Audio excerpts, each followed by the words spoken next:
Traditionally, when a movie is good and very successful, you can expect a sequel. Well, in the 80s, if your movie was shitty, you got 6 sequels. It's Pods and Monsters, you fucking psychos. What the hell?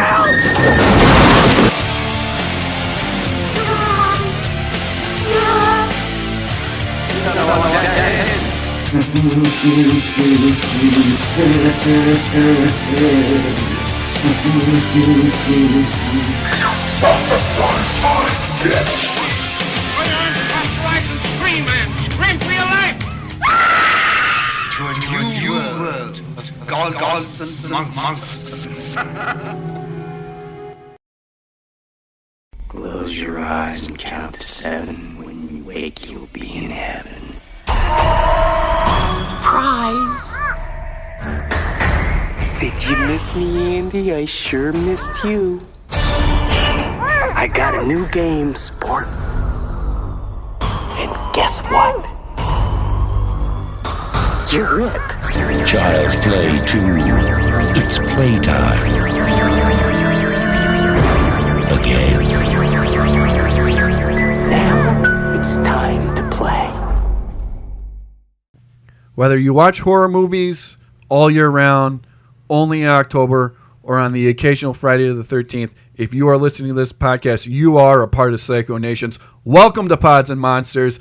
I am the Ace. With me is my co-host, The Gov. And Gov, what are we talking about today? Well, we are continuing our countdown to that Orion remake of Child's Play by tackling Child's Play 2. We learn a lot of lessons in horror movies, and Child's Play 2 taught us the hazards of procrastination.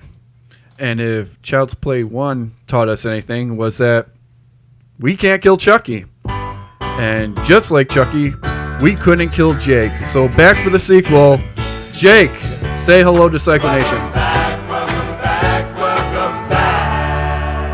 Hello, Psycho Nation. It's great to be back, and I'm ready to play a little game called Chucky Says. Well, I say that jingle from Tim Burton's Batman means it is time for news. So that means it's going over to Ace. Ace! Okay, well, before we get to the news, I just want to throw it out there to everybody listening. We've gotten a lot of feedback, and we love it. We're getting great reviews on the show, but we also want to drive it home that if you have suggestions, email us, direct message us, comment on our posts on Facebook and Instagram. We want your feedback. This is for the fans, by the fans. We are the fans giving it to you. You are the fans we want to hear from. We want to hear your voices. Come talk to us. We don't bite, I promise. Your opinions absolutely matter to us, so we want to hear you because we are getting good feedback, but we're getting it from personal. You know what I mean? We want to hear everyone out there on social media. We definitely want you to email us. It's podsandmonsterscast@gmail.com. Just send us a shout out, and we're going to tackle whatever you want us to talk about. As always, the news comes from iHorror.com, starting with some Stephen King news. Andre Overdale is set to direct the adaptation of Stephen King's Long Walk. Stephen King's very popular now. Gee, I wonder why. Yeah, it's happening. The Dark Crystal Age of Resistance for Netflix has set a release date for August 30th, 2019. Anyone a fan of the Dark Crystal series?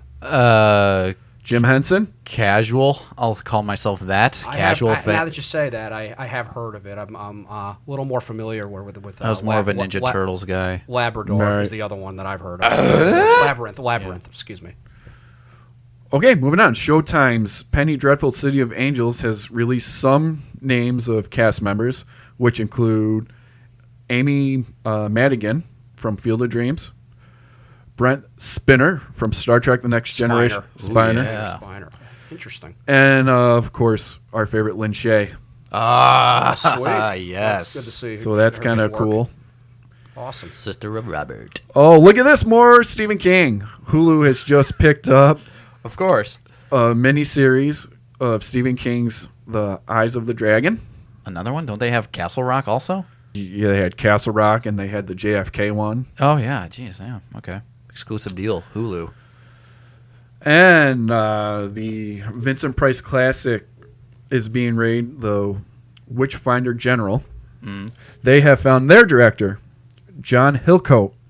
And if you don't know who he is, his credentials include 2009's The Road and 2012's Lawless. Okay, I think I heard of that one. So we'll see how. Not sure I know them. We'll see how that plays out. And finally, The Shining is coming to 4K Blu-ray. Finally. And what's pissing everybody off about this is that, once again, we are not getting the original ending to Stanley Kubrick's Shining. Oh, come on! And that is it for the news today. Follow us on Facebook, on Instagram. Listen every Friday on SoundCloud. All my children now. Join the Psycho Nation. Pods and monsters. We have such sights to show you. All right, moving on to our main topic today, Child's Play 2. But before we get into that, a little bit of history on Child's Play 2. After the major success of the original Child's Play, United Artists greenlit a sequel.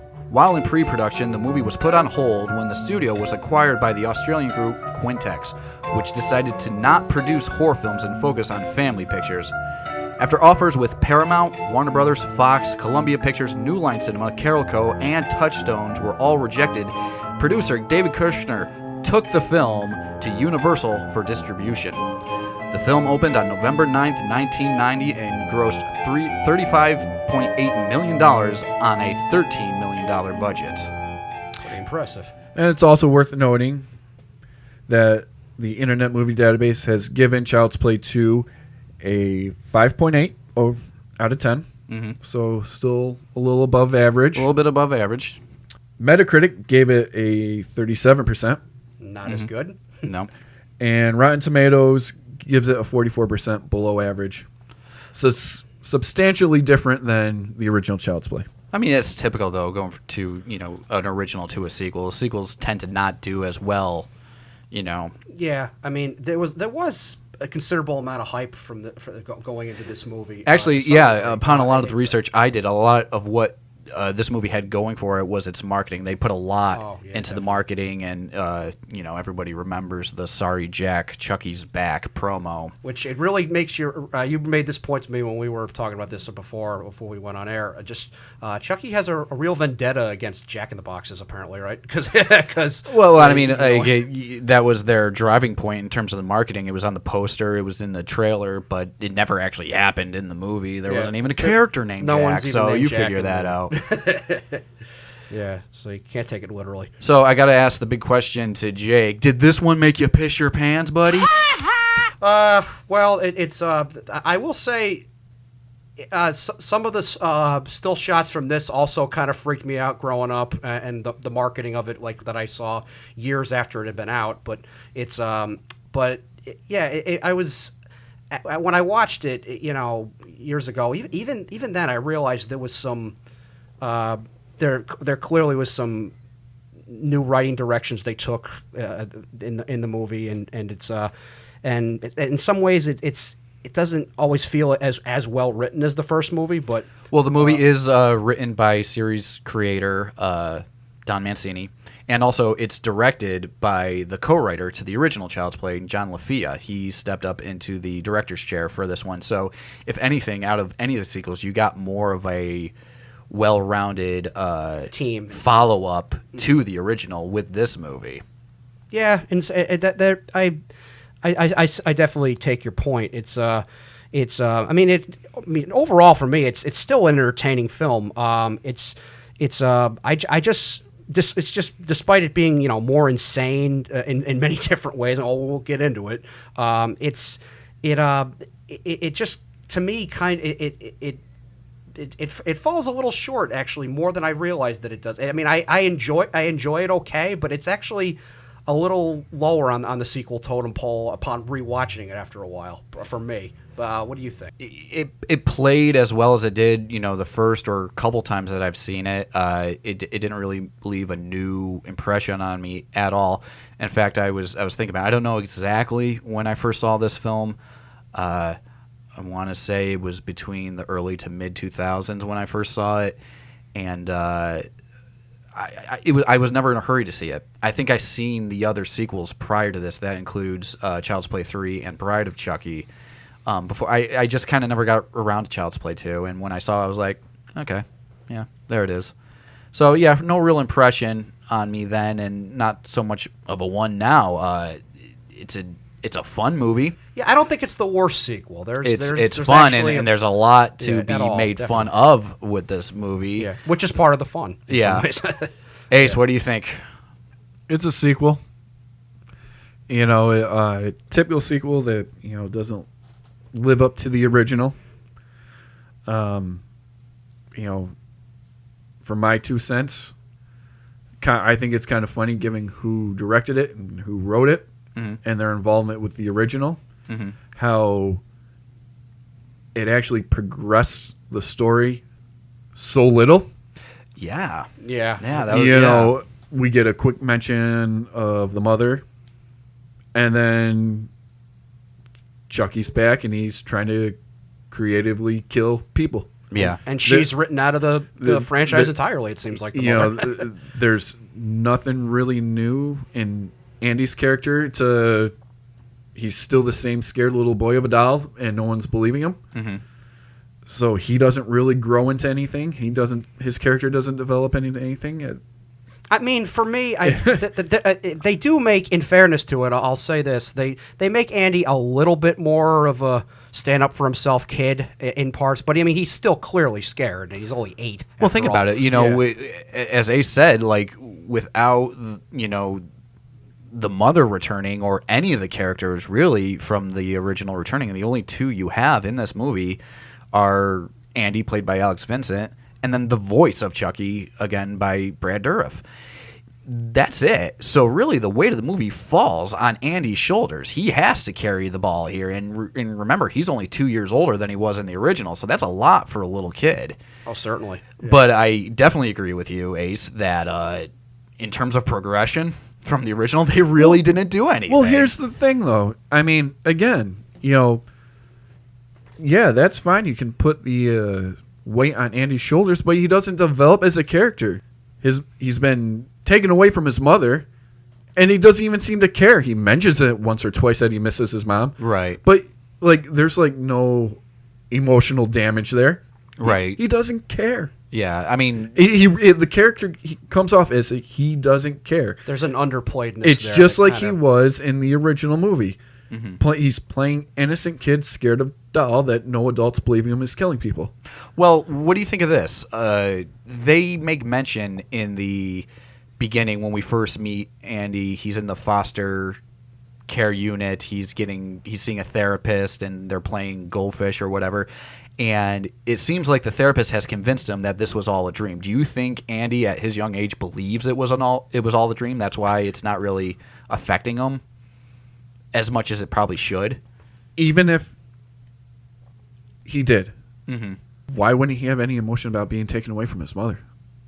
I mean, no, that's You know what I'm that's saying? a solid point. There's still more there to be played with, yeah. and it wasn't played with. No, I You definitely. know, there's still more story there to be developed that it just wasn't. It was, you know, basically we're gonna do a movie, and Chucky was a star, so we're gonna give Chucky a platform to do creative kills. So that was probably their intention then. They're like, yeah, okay, backstory, trauma, you know, being taken away from your mother, that's all well and good. But what people really want to see is the doll back and wielding the knife. And yeah, and that I'm they cracking realize in this one-liners. movie And that this is I'm sure clearly that's the- exactly what it was. they paid their money for. Yeah. Thanks. I'm sure that's exactly what it was. But again, given who was behind it, who was writing it, who was directing it, they couldn't come up with a little bit more story. Okay. No, I mean, I see what you're saying, and for the most part, I agree with you. I mean, compare it to the original. I think we got a major tonal shift. It lost a lot of its grit. This seems like a much more Sure, upbeat. it's not creepy at all. Yeah, really, like, did anything scare you in this movie? I will say, You can argue that there's some scary elements in the original. This one, it was, like I said, it's fun. Nothing scared me remotely. I will say, like, the design of Chucky, I feel like, is definitely upgraded, and that's something we kind of want to get into. There's clearly more budget, and there's the effects have been improved for the most part. Yeah, but I'm talking about the tone.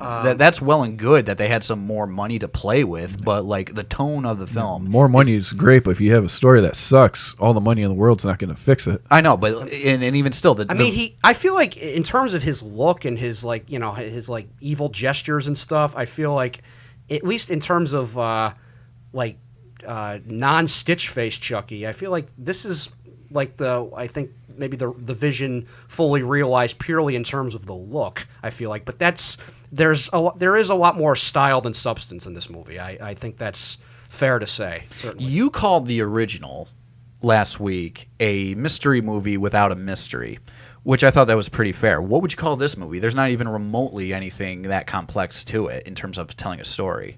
To me, it's an extension of the first movie, but so it's a sequel. Yeah. It's just a sequel. An extension of just Chucky going after Andy again. I don't know. I feel like there was clearly a difference in design, not just with Chucky, but with art design, art direction, the way the movie looks. There's a lot of bold colors, mostly blue. There's a lot of blue in this movie. It's very clean. It almost plays like they wanted to make a horrific fairy tale. You know what I mean? I think they did it on purpose where like there's a lot of references to storybooks, Pinocchio, Hansel and Gretel, stuff like that. I think that was kind of the tone they were aiming for. A demented fairy tale. But it lost a lot of the edge, in my opinion, from the first movie. They definitely lost their element of surprise. Yeah.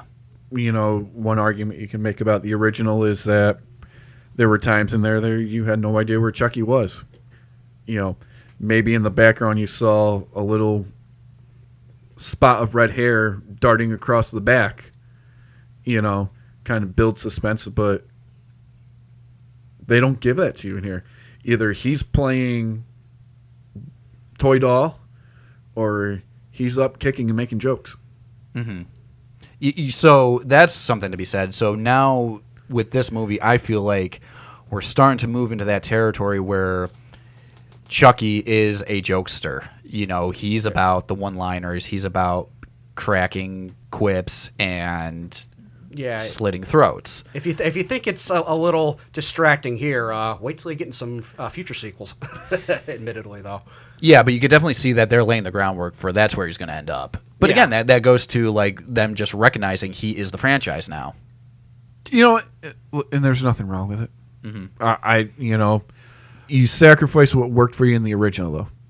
It's true. You know, it's like Freddy Krueger. Mm-hmm. When Freddy Krueger goes MTV, you sacrificed a lot of what was scary. What was scary about Freddy Krueger for Welcome to Primetime, bitch. Welcome to Primetime, bitch. Yeah, you embrace the pop culture icon aspect. You kind of lose that gruesome edge in the process in some ways. Yeah. Which is why, you know, a lot of movies tend to, as the sequels go down the line, they want to go back to status quo as in making them scary again. Some successful, some not. But we got some new characters in this movie. It revolves around Andy going to a foster family. Run a foster home.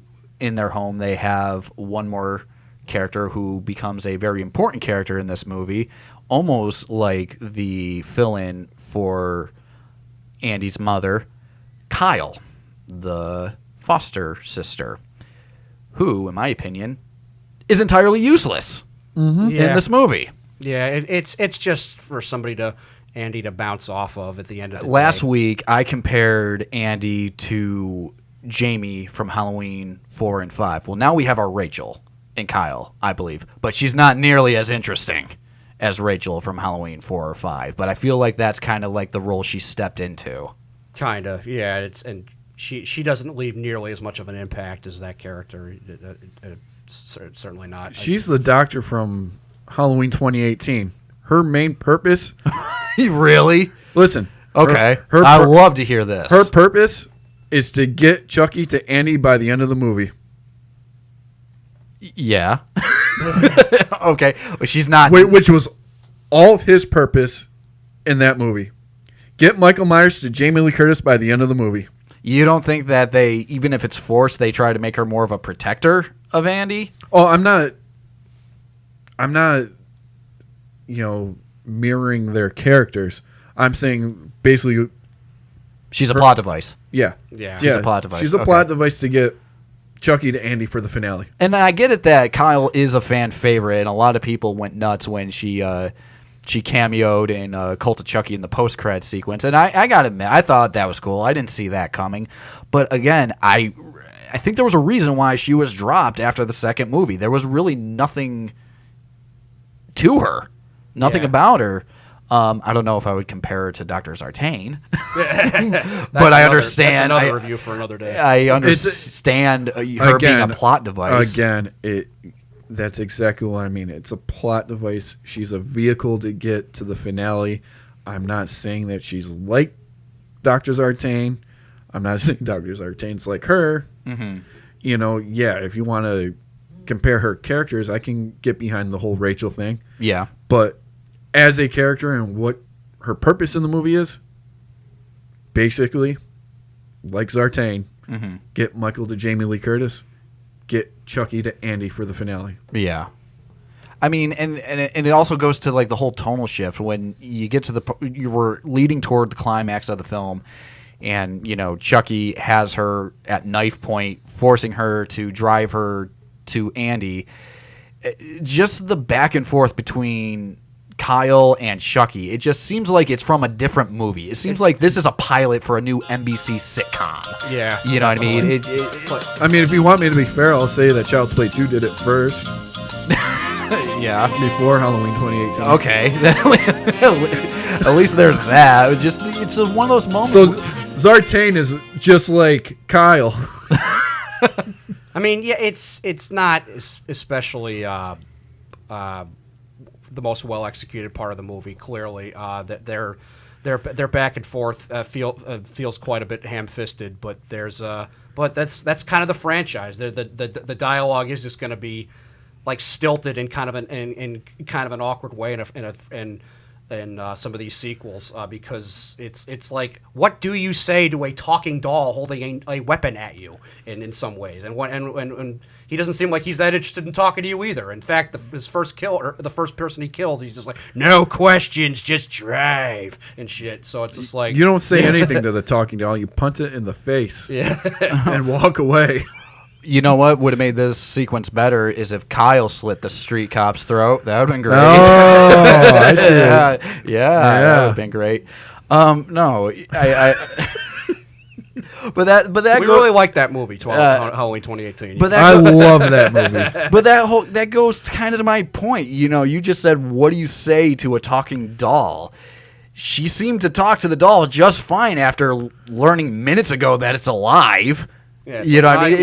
They were best friends. Exactly. There's no questions asked here. It's a station wagon. I'm going as fast as I can. What's the rush? It's so stupid. Yeah. It's like, and you can't just grab the knife out of his hand. And that also goes to the street cop. Did he not notice the good guy doll was holding a knife? Because he wasn't hiding it. He was just holding it. Yeah. Well, hey, the doll was cute. He was happy. He was, yeah. Even with that blood. Look, a good guy doll. I love these things. What's your name, little buddy? Yeah. Chucky. The foster parents. I get it. They're kind of pulling a poltergeist a little bit here. We can't continue with this family storyline with the mother, so we got to give them a new family. Give them a foster family.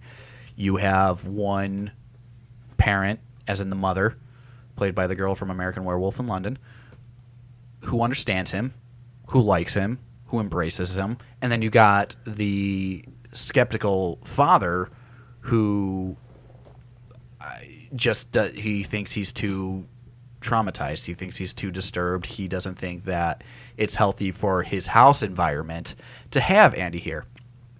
Fair enough. But then they drop it completely halfway through the movie. you feel like it's gonna almost evolve into a family drama. I think what I'm really trying to say is going back to Ace's earlier point that there's no progression, there's really no plot to it, but they had opportunity for plot. Yes, Sure they did, and they just didn't do anything. They with drop it. Yeah. They either start it and drop it, or they just failed to address it. Back to Chucky looking creepy or spouting off one-liners. And again, I understand if they clearly figured out, like, he's our franchise. We have to focus on the doll. That's who everyone's paying a ticket to see. They're not paying a ticket to see the struggles of a child going from home to home. But you need a story, man. Like, you need something for us to get behind. If, you know, we have 6 other movies to see Chucky kill people. You know, give us a story. Give us a plot. Give us a character arc. Give us, you know, progression. Give us anything. Again, I think, you know, what separates these movies from, say, the Nightmare on Elm Street series is in each movie, you found a way to care about those characters that he was killing. In Nightmare on Elm Street? In the Nightmare on Elm Street series. Like who? In the series, in the movies, all right, like Dream Warriors, all right. They developed the characters to the point where you felt you knew them, Yeah. you cared about them, You learned who they were. yeah, Yeah. all right. So when they died, It mattered. yeah. There is some weight there. Or as he's chasing Patricia Arquette, it matters. Right. Chasing Andy around doesn't matter because his character hasn't developed since the last movie. Yeah. We know nothing about the people that he's surrounding himself with to the point where we care enough when they get whacked. Right. You know, and again, you know, they did the same thing with Nightmare 4. Those same group of people, you know, granted half of them were still leftovers from Dream Warriors. You know, you found that whole new group of characters that you know, came to learn about, care about, and then when they got one by one, it affected you. There's nothing to really, you know, get invested here. There really isn't. There's no character to really get invested in. The only shot you really have is Andy and Kyle, and they don't develop them. Right. Yeah. Well, they don't develop Kyle. I mean, we know who Andy is. We get Andy. Yeah. We do, but the character didn't progress. He didn't move on. He didn't move on like Heather Langenkamp in Nightmare by 3. Keeping the Nightmare on Elm Street thing going. Yeah, totally different character than she was in the first one. Yeah. I get it. Yeah. No, and I agree 100%. I absolutely agree. And the foster father, Phil, is the character. He really is the character. We're just waiting for her to die. We kind of hope he would die, and, Right. and you could see those from a mile away. You know what I mean? So, and that's really all they were there to do. I felt like, but I felt like they had opportunity, and they just didn't go for Well, it. of course. I mentioned before, it's style over substance. They really wanted to give like these really grand looks and make things rather elaborate, but they really sacrificed a lot of opportunity to build a more of an interesting story than just what's even by then was kind of your typical cat and mouse game that they more or less do. They got into popcorn movie territory. Yeah. Clearly. Yeah, for the most part. I mean, there some of the quips and some of the lines are like can get a chuckle out of you, and it's They're quotable. They're quotable. They're exactly. quotable, you know. I mean, I see people online still saying like, "How's it hanging, Phil?" Sure. All the time. Like when I look at like horror. Or there's comment shirts. sections and There's stuff. shirts. You've been really naughty, Mrs. Kettlewell. You know, yeah, absolutely. And that's another thing I want to touch upon real quick before we move on, because this still fits under the realms of characters. You also get into those horrible horror movie tropes of like every character that's set up to die is a complete asshole. Yeah, You know what I mean? You have the first kill of your movie, the guy who. who's like a who tool. the crony from the big corporation. He gets suffocated by Chucky via He's like having an plastic affair with bag. his wife, I think. Yeah, he's an adulterer. He's cheating on his wife, you know, and he's an asshole. He deserves to die. The teacher, She's a humongous bitch. Yeah. She deserves to die. Which apparently that actress plays a bitch in a lot of movies she's in, as I understand it. Well, I mean... sometimes you get typecast. Fair enough, but clearly that's what the role called for. Right. You know, same thing with Phil. You know, you were just waiting for him to die because he never liked Andy. You know what I mean? So that one was a given. It falls into those really bad slasher movie tropes that I hate to see because like, you can predict it. It's like, oh, you're going to die, you're going to die, you're going to die. Now let's just, get on with it. Chucky clearly has gotten an upgrade, both in budget and as a character. A lot of people like how Chucky was portrayed in this movie. They liked his design. They certainly liked how the puppet itself was much more advanced than the first movie.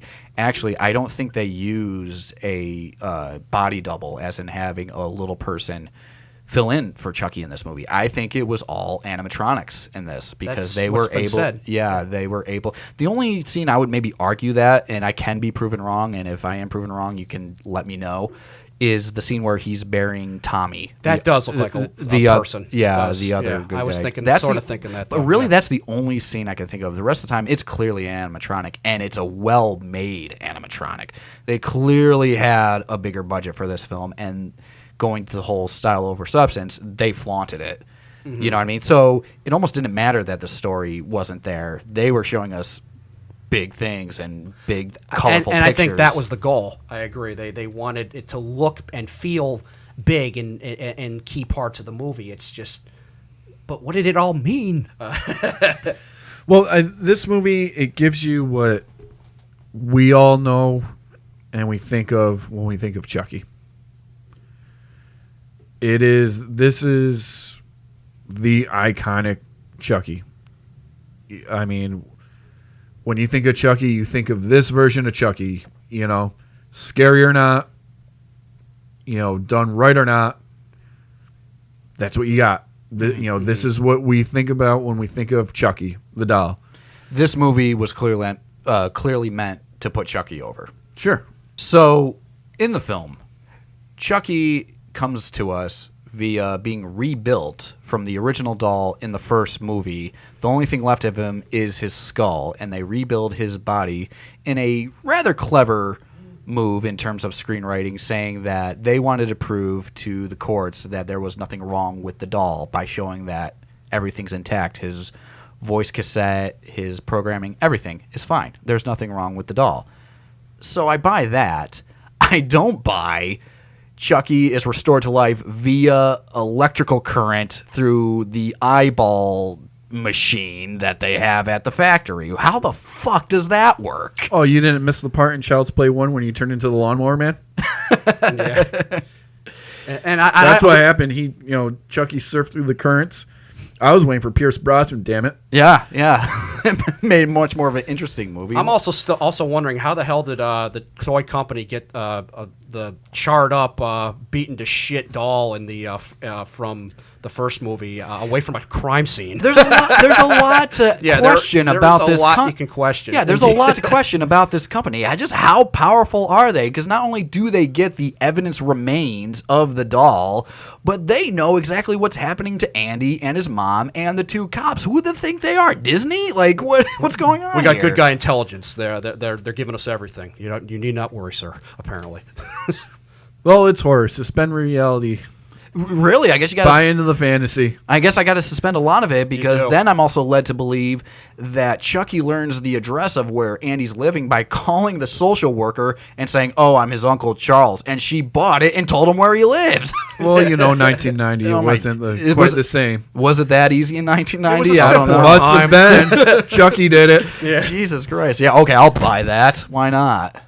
Yeah. It's And just while we're talking directly about the movie, a lot of people love the warehouse climax.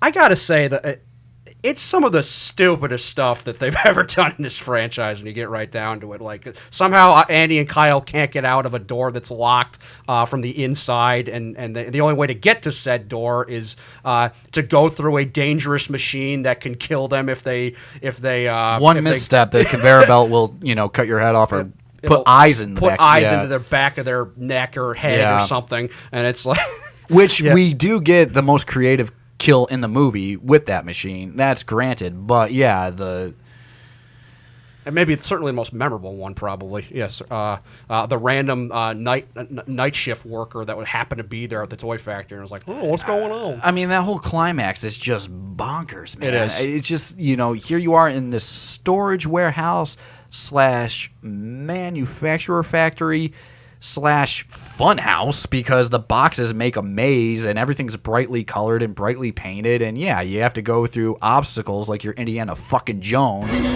Are going to die. just to get to the exit door. And when they have Kyle kind of like do a whole thing, like, "Oh, got through the door in time," you'd think she forgot her hat. Yeah. There's also the whole subject of there's a time limit again in this movie of how much time Chucky can has to get his soul into Andy before it's too late, and it's that's emphasized a little bit, but by the time it's too late, you're like, well, yeah, you did waste a lot of time just hanging out in cupboards and cubbies and laying on the floor downstairs, and like when Phil throws you down there. So it's like or even he could have done it when like Andy was asleep early on in the movie, and it's like, so it's amusing like how it's like, oh, I tried so hard, but well, did you really though, Chucky? Did you? It's what I said in the beginning of the show. He taught us the hazards of procrastination. There are so many opportunities Exactly. in this film, and I know I'm not the only one who's noticed it, that he could have transferred his soul into Andy, and it's just wasted time. I get it. If this is a countdown film, as in you're on a time limit, you gotta fill the movie up. You gotta give us reasons to believe that it's, time is of the essence. And this movie doesn't. There's a lot of wasted time. Just a quick example, when he first reveals himself to Andy in his bedroom, Andy's sound asleep. Why couldn't he just hover over him and do the spell or the incantation, whatever the fuck you want to call it? No, he spends the time to tie him up, and then he also takes the time just to Find a sock and put it in his mouth. but whatever, and also finds the time to, mess with his head before he does the spell, giving Kyle enough time to interrupt it by coming through the window.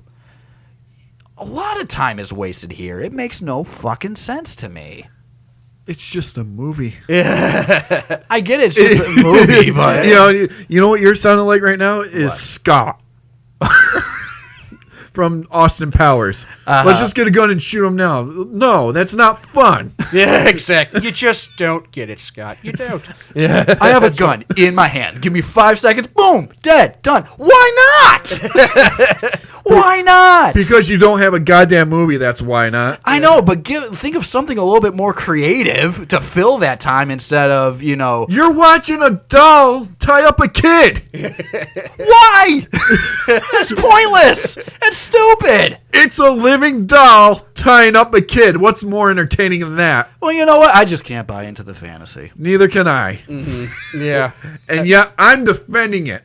I know. How did this role reversal happen here? Because I can't help but play devil's advocate. I mean, It's child's play. For Christ's sakes. It's child's play. Chucky may have gotten an upgrade, but the screenwriting certainly didn't. Very much so. Have fun with it. It's child's play. So with that being said, this is clearly a fan favorite. Is it well deserved in your opinion? As a fan favorite? Yeah. Yeah, I can see why it's a fan favorite and why it's deserved to be a fan favorite. Oh man, I don't get it. I'm like in the middle of you two on this. It's like I get it from a stylistic standpoint, and some of the gory scenes does deliver the goods, but Would you consider Laugh Friday at. the 13th Part 8 a fan favorite? Plot holes galore. yeah, true enough. Kane Hodder, Jason Voorhees Yeah, but at his best. for my opinion, I would put this and Jason Takes Manhattan in the same field. Absolutely. No, but But I'm speaking personally. Do I understand why people like this? Sure. I understand why people like Child's Play 2. I understand why people like Jason Takes Manhattan. I personally don't get it. And that's not me saying that I'm ragging on the film and that I hate the film. The film is fine. It's fun, but it makes no fucking sense to me. Like, the plot holes are obvious. They're glaring, and I guess with my critical eye, I can't overlook it sometimes. Well, again, this is the beautiful thing about the horror genre. How many horror movies have we watched that make no sense whatsoever? To double back to you guys' It's a part of this genre, man. Yeah, I get that, but it takes me out of the movie. Kind of like how last week you were saying, like, you can't get behind the fantasy. You can't get behind. I still can't get behind the fantasy. I know, but so it's kind of like the same thing. Like with the first one, I got behind the fantasy. I got it. Okay, serial killer transferring his soul. Got it. Voodoo. Whatever. Moving on. This one, you set your rules, and now you're making a sequel based on those rules. Okay, what's next? There's nothing next. To me, in this film, there was nothing next except for we have a bigger toy box. We're going to show you bigger sets. We're going to show you more elaborate kills. It's Chucky with the budget. Exactly. That's all I'm saying, and it just doesn't work for me that way. Okay. I guess what I mean. I mean, even going back to what you guys were talking about from your initial review of Terrifier. I mean, there's stuff that doesn't make sense. Like, how does somebody survive getting shot in the face like 4 or 5 times or whatever? Like, it's like horror. It's the beauty thing of it is that, like, you think something is so definitive, and then nope, something supernatural is very much afoot here, and you can kind of go in that direction, and it messes with people's psyche about what's even possible, and that's obviously something that really lingers, I think. So, Jake, as a fan favorite, you think this holds up? You think there's justifiable reasons why people like this movie so much? I'm echoing a little bit of what you were saying. It's like I get why people like this. It's why they do feel this is a fan favorite. From a stylistic standpoint, I think the movie, for the most part, delivers. But substance-wise and obviously writing-wise and character-wise, it falls short. It falls considerably short, and but I don't think it's even close to being the worst in the franchise. Clearly, if we're going by movies within the large number of franchises that it's a part of. Well, let me make it. I'll let just me say that right now. Let me make that clear. I am not suggesting by any means that I think it's one of the worst. In fact, I think it's one of the stronger sequels, which probably tells you what I think of those sequels. Yeah. Coming up in the next few weeks. It just, to me, yes, Chucky looks great. And yes, this is the movie that really sets Chucky up as that icon, and that image of him cutting the head off of the Jack-in-the-Box is everywhere. You see that image more places than I can even remember right now. It is the definitive Chucky movie for Chucky. I get it. As a movie, though, I think it's extraordinarily weak. But that's just me, and I know that people are going to disagree, and I know that I'm a little bit of the minority on this one. As you kind of put it, as a sequel, it's certainly not the worst one. No, you're right, it's not. But as a follow-up to a very successful, well thought out movie with an absurd concept, this is where it really starts to fall apart. So, almost 30 years old now, does this hold up? Like I say, not especially, but there's still a lot of fun to be had. The movie as a whole doesn't. The Chucky aspect of it holds up. Mm-hmm. The parts with Chucky, the kills, the character of Chucky, Brad Dourif as Chucky, that holds up. Mm-hmm. The movie and the story as a whole, no. I agree with you. It does hold up in terms of it did wonders for the character. It really propelled the character to what he became today. But even still, the story obviously is garbage. The progression is garbage. But what do you remember of this movie? Like, what any one scene do you think would like last with you? Like before you saw this for this episode, did you remember anything that happened in Child's Play 2? I had a hard time, I'll be honest with you. The only thing I remembered was the eye machine kill. I mean, I remembered more. You know, I remembered the finale in the warehouse. I remember the school teacher scene. I remember the kill in the car with the plastic bag. Mm-hmm. I remembered a lot of it. Honestly, you want my honest opinion when it comes to this movie? Yeah. If someone was to come up to me and say, "Hey, Ace, I've never seen any of the Chucky movies, and I want to get a good idea of who Chucky really is. You know, I want a good Chucky movie." I'll tell them to watch 2. Really? I would tell them to watch 2 because if they want Chucky, that character of Chucky, that wisecracking, the perception of what Chucky is, I'm going to say 2. Wow. If they come up and ask me and say, what's a really, good, like, scary doll movie, something that's, going to keep me on the edge of my seat, I'd say Child's Play. See, I immediately would have gone to the first Child's Play for both. I think I would too, me personally. If someone just wants to watch Chucky and they don't care about the story, they just want to see Chucky, I say Child's Play 2. It's interesting. Fair enough. I mean, I get your point that he's the most realized from his character perspective and how he looks and how he sounds and how he moves. Honestly, what I would say, like, if you want to know who Chucky is and you want to see Chucky, first you must watch the original, first Child's Play, but then you want to double down on the character, skip to Bride of Chucky. Honestly. Or Curse, which we'll get into. That I'm really looking forward to. If you're talking about you want a history lesson, yeah, I would say go to Curse. Go 1 to Bride. Well, that's yeah. I mean, Bride. Yeah, we'll get into Bride. Bride is definitely something that goes in a different direction. That's definitely interesting. We'll examine this obviously when we get there, but I maintain the theory that you don't really need 2 and 3 to get to Bride. No, you don't. Yeah. Probably not. All right, so it's that rating time again. We're talking at 1 out of 5 score. Where does Child's Play 2 rank for you, Jake? I've defended this movie to some degree, but I've also acknowledged its flaws, and it's certainly not as good as the first movie. I have to go 2.5. I think it does drop somewhat, but I do enjoy it, and it's a very, very modest recommendation at best.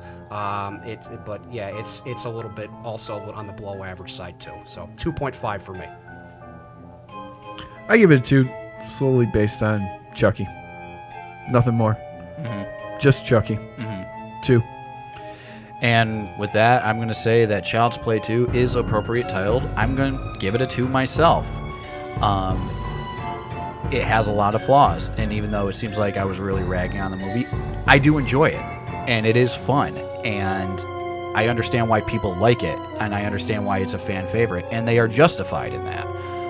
I was looking for something more. I wanted to see more of a progression. I wanted to see more of that grittiness that the original had translated into a bigger budget, but instead they gave us more of what a pop culture horror icon should be. And it showed us that Chucky is here to stay.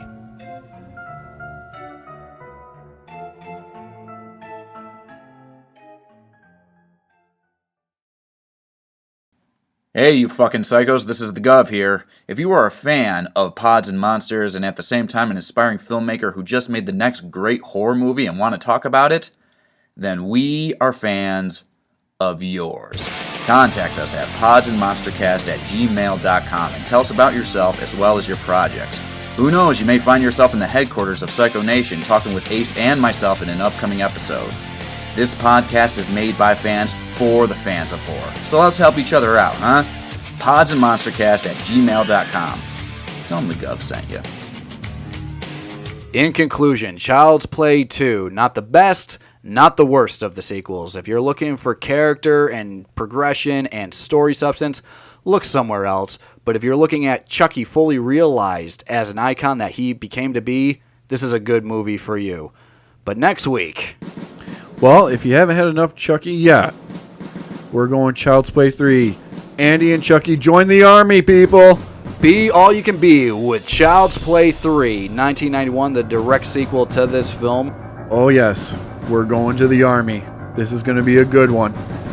Again, don't forget to like, share, follow us on Instagram, Facebook, listen to us on SoundCloud, listen to us on YouTube, comment, direct message, email us, give us your feedback, give us your comments. We want to thank Jake for joining us here once again in Psycho Nation. I'm the Gov. I'm the Ace. See you next time. Psycho Nation.